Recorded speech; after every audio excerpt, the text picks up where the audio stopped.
Student, मैं सौरभ कोहली आपका हार्दिक स्वागत करता हूं अपने यूट्यूब चैनल में। आज हम चर्चा करेंगे अर्थशास्त्र यानी कि इकोनॉमिक्स चैप्टर 1 क्लास 9 की पालमपुर गांव की कहानी। इसको शुरू करने से पहले हम बता दें, जो कोई भी हमारे चैनल के साथ नया जुड़ा हो इस चैनल को सब्सक्राइब कर ले और बेल वाले बटन को जरूर प्रेस कर ले ताकि सारी नोटिफिकेशन उस तक जरूर मिल सके। कौन कौन सी इंपॉर्टेंट चीजें हैं आपके एग्जाम्स के लिए, क्या क्या आपको आ सकता है, वो सभी इस चैनल पर आपको मिल जाएंगी। आगे हम देखते हैं पालमपुर गांव की कहानी। इसमें जो मेन पॉइंट्स है उसकी मैं चर्चा करूंगा ताकि आप आसानी से पाठ को समझें। पाठ्य पुस्तक के बिंदु क्या है? पालमपुर एक काल्पनिक गांव है जिसको पाठ का मूल आधार बनाया गया है। भारत के गांव में कृषि उत्पादन की प्रमुख गतिविधि है।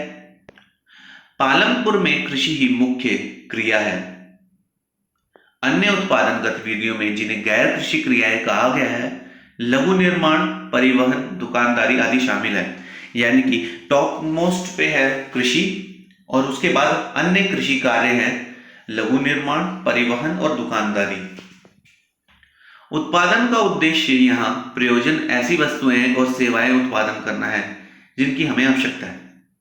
यहाँ पर क्या क्या चीजें बनाई जाती हैं जो हमें यूज में लाई जाती हैं, वस्तुएं सेवाएं जो यूज में लाई जाती हैं। अब देखो, उत्पादन हेतु चार आवश्यक चीजें कौन सी हैं? भूमि तथा अन्य प्राकृतिक संसाधन, भौतिक पूंजी, श्रम, ज्ञान एवं उद्यम। अब सबसे पहले बात करें भूमि तथा अन्य प्राकृतिक संसाधन की। जल, वन, खनिज इसमें आते हैं। भौतिक पूंजी को दो भागों में बांटे, स्थायी पूंजी और कार्यशील पूंजी। तो स्थायी पूंजी आपकी आती है औजार, मशीन और भवन। कार्यशील पूंजी आती है कच्चा माल और नगद पूंजी। श्रम में काम करने वाले लोग आते हैं। ज्ञान और उद्यम में मानव पूंजी आती है। तो उत्पादन चार आवश्यक चीजों में विभाजित है। अब बात करें जमीन मापने की इकाई कौन सी है? हेक्टेयर। 1 हेक्टेयर 10,000 वर्ग मीटर। पालमपुर में कृषि ऋतु की मुख्यतः 3 भागों में बांटा गया है। कृषि ऋतु को मुख्यतः 3 भागों में बांटा गया है। वर्षा ऋतु जिसमें खरीफ फसल उगती है जुलाई से अक्टूबर। ज्वार, बाजरा, चावल, कपास, गन्ना, तंबाकू आदि ये फसल उगाई जाती है कब? खरीफ में, जुलाई अक्टूबर में। शरद ऋतु यानी कि रबी की फसल अक्टूबर मार्च में, गेहूं, सरसों, दालें, आलू आदि। ग्रीष्म ऋतु यानी कि जायद मार्च जून में, तरबूज, खीरा, फलियां, सब्जियां, फल इत्यादि। बिजली के विस्तार से सिंचाई व्यवस्था में सुधार हुआ। परिणाम स्वरूप किसान खरीफ और रबी दोनों ऋतुओं की फसल उगाने में सफल हो सके। ये काफी इंपॉर्टेंट है, खरीफ और रबी की फसल का ध्यान रखना। बहुविध फसल प्रणाली, एक ही भूमि के टुकड़े से उत्पादन बढ़ाने का तरीका, यानी कि एक साल में किसी भूमि पर एक से अधिक फसल पैदा करना। पालमपुर के किसान कम से कम 2 मुख्य फसल उगाते हैं, तीसरी फसल के रूप में आलू पैदा कर रहे हैं। ये ध्यान देने वाली बात है कि पालमपुर के जो किसान हैं एक साल में 2 फसल उगाते हैं और तीसरी के रूप में आलू पैदा करते हैं। अब खेती करने के तरीके, आधार क्या क्या माना है? श्रम के आधार पर पारंपरिक कृषि कैसी होगी? स्वयं तथा परिवार के सदस्यों द्वारा। आधुनिक कृषि खेतीहर मजदूरों द्वारा। बीज, पारंपरिक बीज और आधुनिक कृषि के रूप में देखें तो हाइब्रिड बीज होते हैं जो अति उपज पैदा करते हैं, उनके द्वारा। उर्वरक, गाय का गोबर पहले इस्तेमाल होता था और अब रासायनिक उर्वरक या कीटनाशकों का प्रयोग होता है। जुताई के लिए पारंपरिक हल होता था और बैल का प्रयोग होता था, अब ट्रैक्टर है। सिंचाई के लिए पहले प्रयोग होता था रहट, तालाब, नदियों के वर्षा का जल का पानी, और अब बिजली चलित नलकूपों या डीजल से चलने वाले यंत्र। पूंजी, कम पूंजी द्वारा संभव होता था पहले, अब अधिक पूंजी की आवश्यकता होती है। ध्यान दें, 10वां पॉइंट, हरित क्रांति 1960 के दशक के अंत में भारतीय किसानों को आधुनिक कृषि के तरीकों से गेहूं और चावल की खेती सिखाई गई थी। जब भारत में कृषि क्रांति यानी कि हरित क्रांति का दौर था तो भारतीय किसानों को आधुनिक कृषि के तरीकों से गेहूं और चावल उगाने की खेती सिखाई गई थी। हरित क्रांति में आधुनिक कृषि में क्या क्या था? उनको ये बताया गया था कि किस तरह अधिक उपज वाले बीज यानी कि हाइब्रिड बीज आप उगा सकते हैं, उर्वरक किस तरह प्रयोग करना है, कीटनाशकों का किस प्रकार प्रयोग करना है, आधुनिक सिंचाई कैसे करनी है, ट्रैक्टर और मशीनें, इन सब के द्वारा हरित क्रांति को सफल बनाया गया। हरित क्रांति के लाभ क्या हुए? अधिक मात्रा में अनाज का उत्पादन हुआ, रोजगार में वृद्धि हुई, कृषि और उद्योग के सुदृढ़ संबंध हुए, किसानों की स्थिति में सुधार हुआ। अब ध्यान दें, अनेक क्षेत्रों में हरित क्रांति के कारण उर्वरकों के अधिक प्रयोग से मिट्टी की उर्वरता कम हो गई। इसके अतिरिक्त नलकूपों से सिंचाई के कारण जो भूमि का जल स्तर था वो भी कम हो गया, प्रदूषण बढ़ गया। अब किसी चीज़ के फायदे हैं तो नुकसान भी हैं। पहले तो खेती ढंग से नहीं हो रही थी, अब खेती में मतलब उत्पादन बढ़ा है तो अन्य समस्याएं पैदा होने लगी कि जो मिट्टी की जो पोषक तत्व है वो कमी आ गई, जल कम होने लगा। अब पालमपुर में गैर कृषि कार्य कौन कौन से क्रियाएं? अब सबसे पहले नंबर 1 पे तो आपका कृषि है, बाकी अन्य कार्य डेयरी उद्योग, गाय भैंस का दूध बेचना, लघु स्तरीय विनिर्माण, छोटे छोटे उद्योग, दुकानदारी और परिवहन यानी कि ट्रांसपोर्टेशन, एक जगह से दूसरी जगह छोड़ना, ट्रांसपोर्टेशन, ये सब काम है पालमपुर के। एक नज़र में पालमपुर में कृषि ही प्रमुख उत्पादन प्रक्रिया है। गांव में लगभग 450 परिवार रहता है। 150 परिवारों के पास खेती के लिए भूमि नहीं है। बाकी 240 परिवारों के पास 2 हेक्टेयर से कम क्षेत्रफल वाले छोटे भूमि के टुकड़े हैं। गांव की कुल जनसंख्या का 1/3 भाग दलित या अनुसूचित जातियों का है। गांव में ज्यादातर भूमि के स्वामी उच्च जाति के 80 परिवार हैं। पालमपुर गांव में शिक्षा एवं स्वास्थ्य के लिए एक हाई स्कूल, 2 प्राथमिक विद्यालय, एक स्वास्थ्य केंद्र और एक निजी अस्पताल है। ध्यान देने वाली बात है, वहां पर शिक्षा के लिए एक हाई स्कूल, 2 प्राथमिक विद्यालय और एक स्वास्थ्य केंद्र जो गवर्नमेंट का है और एक प्राइवेट भी है, हॉस्पिटल। गांव के कुल कृषि क्षेत्र के लिए केवल 40% भाग में सिंचाई होती है।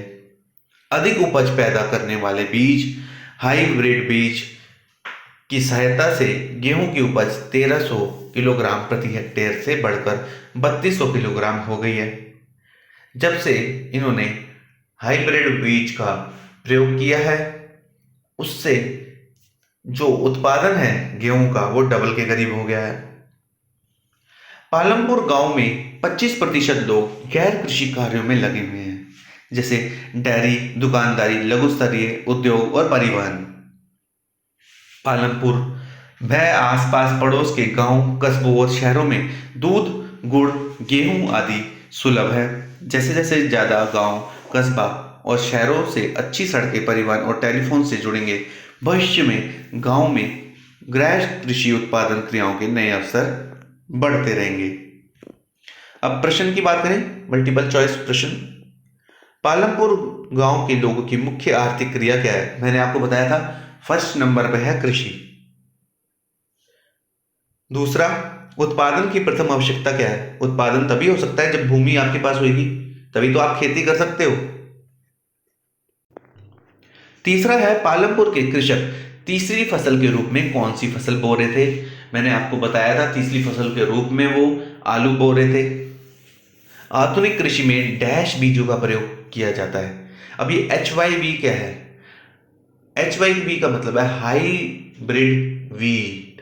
वीड को हम बोलते हैं बीज, तो आप हिंदी में भी लिख सकते हैं कि उच्च उत्पादन वाले बीज का प्रयोग।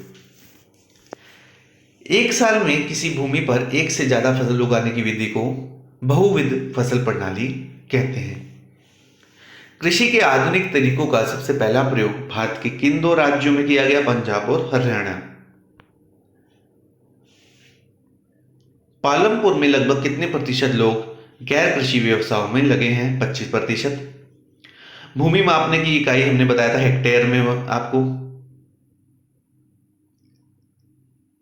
अधिशेष कृषि उत्पादों का किसान क्या करते हैं? बाजार में बेचते हैं। अब बात करें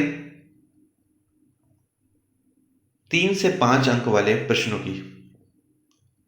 पालमपुर गांव की किन्हीं 3 गैर कृषि क्रियाओं का वर्णन कीजिए। इसमें सबसे पहले है लघु स्तरीय विनिर्माण, डेयरी, परिवहन और दुकानदारी।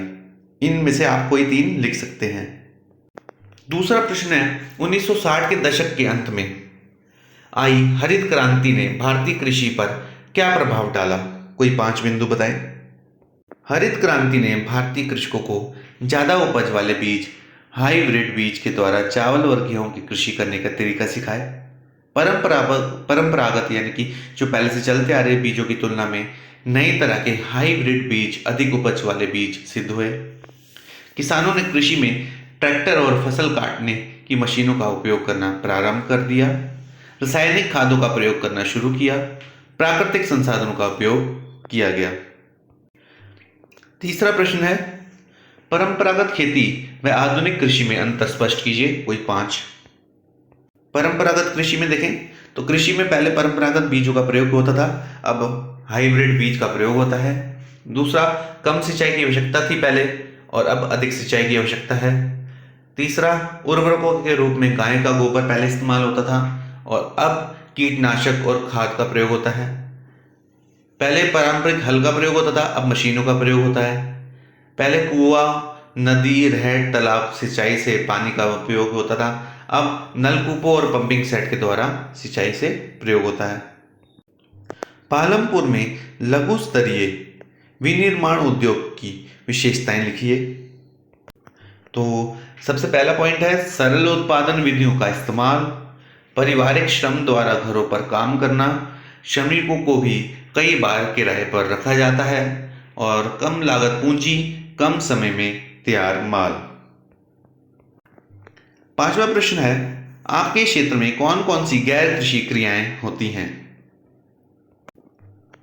दुकानदारी, परिवहन संबंधित कार्य जैसे ई रिक्शा, ट्रक का उपयोग आदि, सिलाई, कढ़ाई, प्रशिक्षण केंद्र तथा निजी पाठशालाएं, कंप्यूटर का प्रशिक्षण देना, फर्नीचर बनाना। आप इनके अलावा भी और कोई पॉइंट्स लिख सकते हैं। 6वां प्रश्न है पालमपुर गांव में भूमिहीन किसानों को किस प्रकार का संघर्ष करना पड़ रहा है? भूमिहीन किसान दैनिक मजदूरी पर काम करने के लिए मजबूर हैं। उन्हें अपने लिए प्रतिदिन काम ढूंढते रहना पड़ रहा है।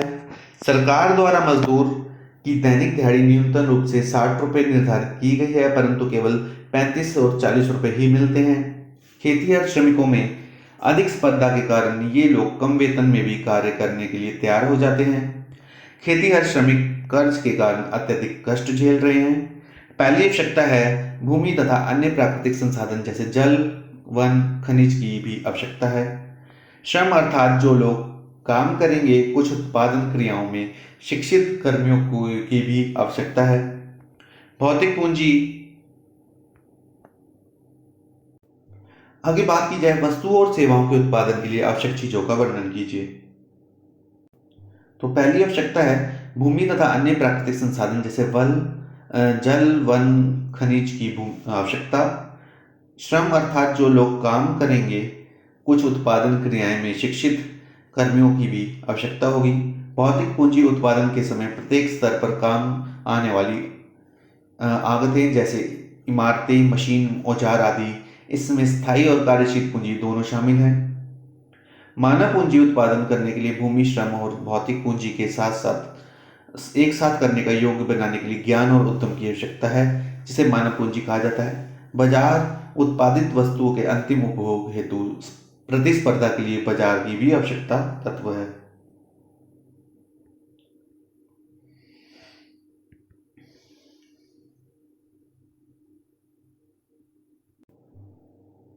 कृषि उत्पादन में वृद्धि के लिए संचित क्षेत्र को बढ़ाना आवश्यक है। कोई 3 कारण लिखिए।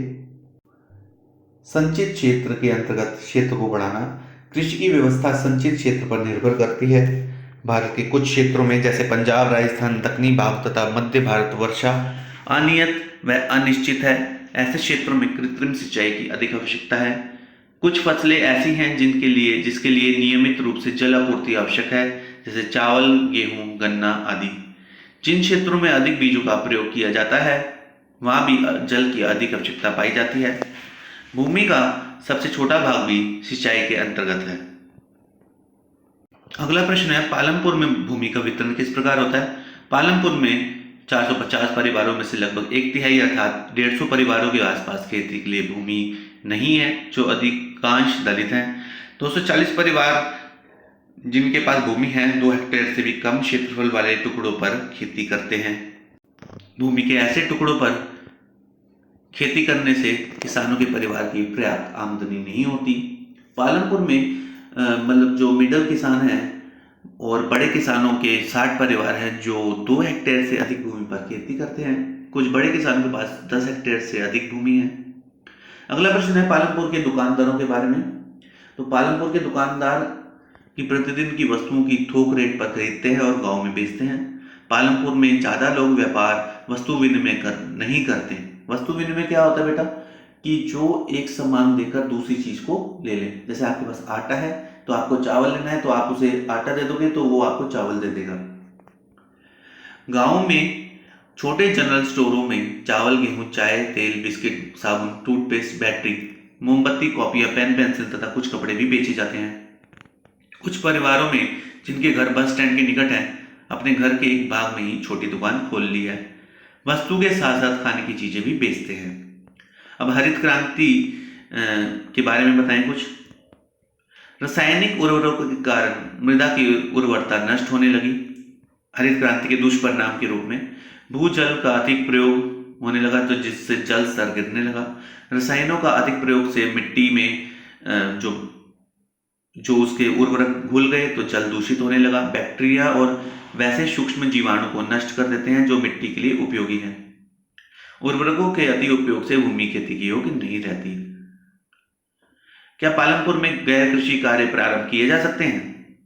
बिल्कुल किए जा सकते हैं, जैसे लकड़ी से फर्नीचर बनाना, घरेलू बर्तनों का निर्माण, सिलाई, कढ़ाई, बुनाई, टोकरियां बनाना, ईंट बनाना आदि। तो इस प्रकार ये पूरा चैप्टर हमारा कंप्लीट होता है। आप इस चैनल के साथ जुड़े रहिए। इसे लाइक, शेयर, सब्सक्राइब करना बिल्कुल ना भूलें। धन्यवाद।